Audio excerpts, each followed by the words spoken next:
Gloire à Dieu, merci Seigneur. Gloire à Dieu, vous êtes avec moi? Amen.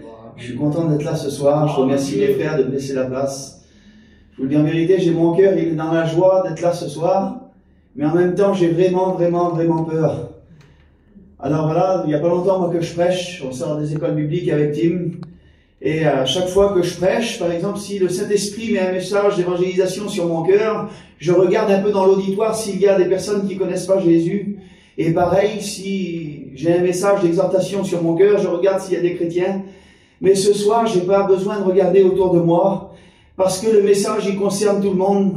Alors toi qui es là ce soir et qui est assis sur ta chaise, j'aimerais te dire que Jésus a quelque chose à te dire ce soir. Donc j'aimerais qu'on fasse quelque chose, j'aimerais qu'on dispose nos cœurs à entendre la parole de Dieu. Je vais demander à Preston qui prie pour moi et qui prie pour vous. Merci pour cette soirée, baronne. Merci parce que nous s'attendons à toi encore ce soir, Seigneur, et nous voulons entendre ta parole. Oui, Seigneur, viens bénir les cœurs, je t'en supplie, dans cette soirée. Les cœurs qui ont besoin de ta grâce, les cœurs qui sont fatigués, tu les bénis, on éveille. Bénis Kevin pour nous, Seigneur. Bénis son cœur, le mot que tu lui as confié, nous le lançons. Qu'il puisse l'apporter comme toi tu veux, mon âme te glorifie. Merci, Seigneur. Amen, gloire à Dieu. L'autre jour, on était parti de Gien avec les campings et on est arrivé avec la mission, on s'est mis à Saint-Étienne. Et moi, je suis arrivé dans les derniers. Et quand je suis arrivé, il n'y avait plus beaucoup de place sur la place. Et puis, je me suis placé comme j'ai pu. C'était vraiment compliqué. Il a fallu que le lever de mon camping il soit quasiment en dessous le store d'un garçon. Donc, j'ai fait quelque chose et c'est ce qui m'a fait penser à ce message. J'ai été vers ce garçon-là, puis je lui ai dit, pour ceux qui le connaissent, c'est Pims. Et je lui ai dit, Pims, ça te dérange pas si je me gare ici? Il m'a dit, ça me dérange pas du tout. De toute façon, on part dans pas longtemps. Alors écoutez, ce soir, j'aimerais vous dire ça, puis c'est le mot que Dieu a mis sur mon cœur. Chrétiens, chrétiennes, on part dans pas longtemps, on est passagers sur la terre, on n'est que de passage. Toi qui es là et qui connais pas Jésus, j'aimerais te dire la même chose. On part bientôt, on part dans pas longtemps, sur la terre, on est passagers. Alors c'est bien beau de dire ça, mais il faut un verset de la parole de Dieu pour nous le prouver. Alors je vais vous le donner. Ça se trouve dans le livre d'Ésaïe, au chapitre 66, et au verset 1er, c'est Dieu qui parle, et Dieu il va dire ça.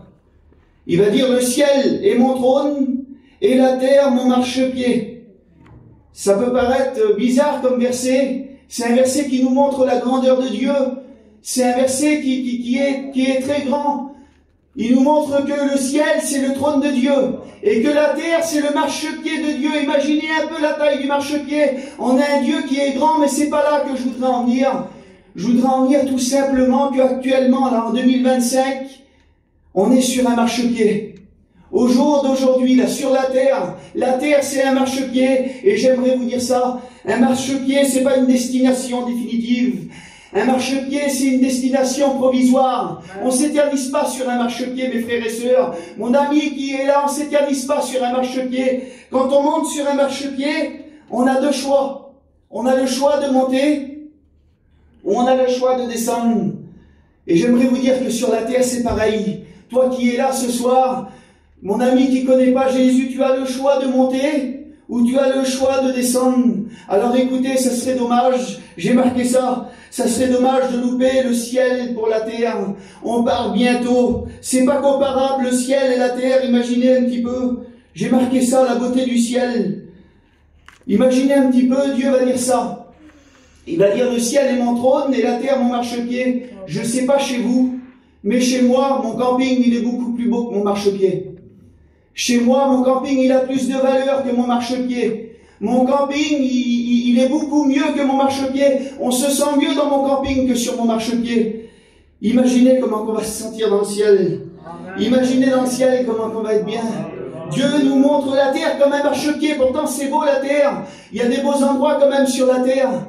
Mais ça reste qu'un marchepied. Imaginez comment on va être bien dans le trône de Dieu. Alors, je ne suis pas en train de comparer mon camping et le ciel, parce que c'est pas comparable. Je vous le dis en vérité, moi dans mon camping, j'ai déjà pleuré de tristesse, j'ai déjà pleuré d'angoisse. L'année dernière, on a eu des mauvaises nouvelles. J'ai mon père qui a été atteint par la maladie de ce siècle. Je vous le dis en vérité, ça a été très très dur pour nous. Donc c'est pas comparable, on peut pas comparer mon camping et le ciel. Mais par contre, dans le ciel, il n'y aura plus de maladie. Il n'y aura plus de tristesse. Il n'y aura plus de douleur. Il n'y aura plus d'IRM. Il n'y aura plus de scanner. Il n'y aura plus de deuil. Il y aura de la joie. Il y aura de la paix pour l'éternité. Avant, quand j'étais jeune, j'étais pas chrétien, puis j'imaginais quelque chose et j'avais une grande peur. Et ça me poussait à m'approcher de Dieu. Excusez-moi, je bois. Ça me poussait à m'approcher de Dieu. J'imaginais l'éternité loin de Dieu. Et ça me faisait passer des nuits blanches. J'imaginais l'éternité loin de Dieu. Imaginez un petit peu l'éternité. Juste si on imagine l'éternité, ça donne à réfléchir. Si on prend 10 000 ans, c'est rien du tout. C'est même pas une goutte d'eau comparé à l'éternité. Parce que l'éternité, ça se finit pas. Il y a un homme, Jésus va en parler dans la parole de Dieu. Lui, il est dans l'éternité. C'est trop tard pour lui. Jésus va nous parler de cet homme. Il a fait un mauvais choix sur la terre qui l'a emmené loin de Dieu. Et cet homme-là, il va avoir un désir.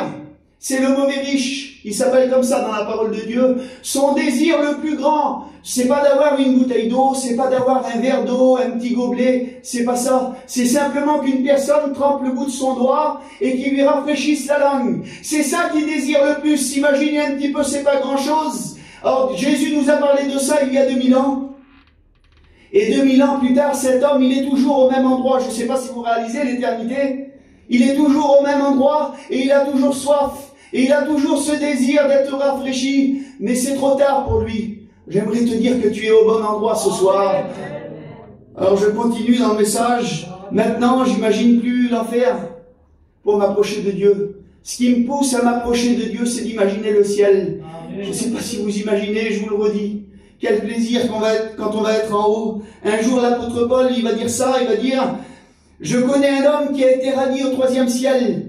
Il y a un homme qui a vu le ciel, il a vu le paradis. Et il a dit ça. Il a dit qu'il a vu des choses ineffables. Alors j'ai regardé ce que le mot ineffable voulait dire. Et le mot ineffable, c'est ça, c'est quelque chose qui ne peut être expliqué par des paroles. Imaginez un petit peu la beauté du ciel. On sera dans le ciel, et puis tellement que ça va être beau ce qui va être devant nous. On ne pourra même pas l'expliquer avec des paroles, puis on n'y sera pas pour 1 an, on n'y sera pas pour 6 mois, on n'y sera pas pour 10 ans ou pour 1000 ans. On y sera pour l'éternité. On sera pour l'éternité dans la paix. On sera pour l'éternité dans la joie. Alors j'ai presque terminé. L'apôtre Paul va nous donner un conseil, et j'ai marqué ça, un conseil de l'apôtre Paul pour nous les chrétiens sur le marchepied. L'apôtre Paul va donner un conseil pour les personnes qui sont sur la terre, et ça se trouve dans Romains chapitre 12 et verset 12. Et le verset, il va dire ça, l'apôtre Paul, il nous dit ça. Réjouissez-vous dans l'espérance. Soyez patients dans la détresse et persévérez dans la prière. Alors écoutez, le premier conseil que Paul donne, c'est réjouissez-vous dans l'espérance. Il faut qu'on se réjouisse, mes frères et sœurs chrétiens qui sont là. Bientôt on part dans le ciel. Le deuxième conseil que Paul va donner, soyez patients dans la détresse. C'est vrai, des fois on passe par des moments de détresse sur la terre, on passe par des découragements, on passe même par la séparation ou par la maladie, mais soyez patients. Bientôt on va aller dans le ciel. Patience. Mes frères et sœurs, j'aimerais vous dire ça, soyez patients. Et le troisième conseil, l'apôtre Paul va nous dire ça comme conseil. Il va dire persévérer dans la prière. Et il y a un avantage, j'aimerais vous dire ça, d'être au marchepied de Dieu. C'est qu'au marchepied de Dieu, on peut prier le Seigneur, on peut se retrouver au pied de Jésus sur le marchepied de Dieu, jusqu'à ce qu'il revienne. Alors on a eu un conseil pour les chrétiens, puis j'aimerais te donner un conseil à toi ce soir, et c'est toujours un conseil de la parole de Dieu, à toi qui es là et qui connais pas Jésus, et c'est pas n'importe qui va te donner ce conseil-là, c'est pas moi qui te le donne, le conseil je le prends dans la parole de Dieu, et c'est Jésus qui va parler. C'est les premiers messages de Jésus. Alors je te donne ce conseil, Jésus il dit ça lui. Repentez-vous, le royaume des cieux est proche. Quand je ne sais pas si vous imaginez un petit peu, quand on est dans notre camping, il y a le marchepied devant, et on peut sortir dehors. Quand on est dans notre camping et qu'on sort dehors, c'est rare quand on s'essoule les pieds. On ne le fait jamais ça. Mais par contre, quand c'est le contraire, on le fait.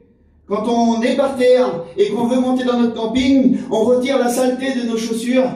J'aimerais te dire que si tu es là ce soir et que tu ne connais pas Jésus, si tu veux aller au ciel, il faut que tu te repentes ce soir sur le marchepied de Dieu. Jésus veut retirer la saleté de ta vie. Jésus veut retirer ton péché ce soir. Alors écoutez-moi, j'ai remarqué ça tout à l'heure et j'ai terminé. J'étais assis sur ma chaise et j'ai demandé un stylo au frère qui était devant moi.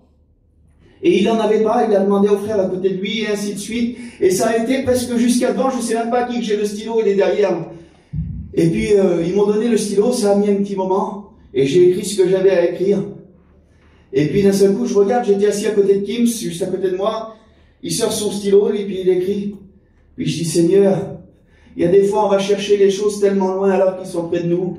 J'aimerais te dire que des fois tu cherches le bonheur tellement loin, tu cherches la solution à ton problème tellement loin alors qu'il se trouve tout près de toi. Le bonheur, il est ici ce soir et il s'appelle Jésus.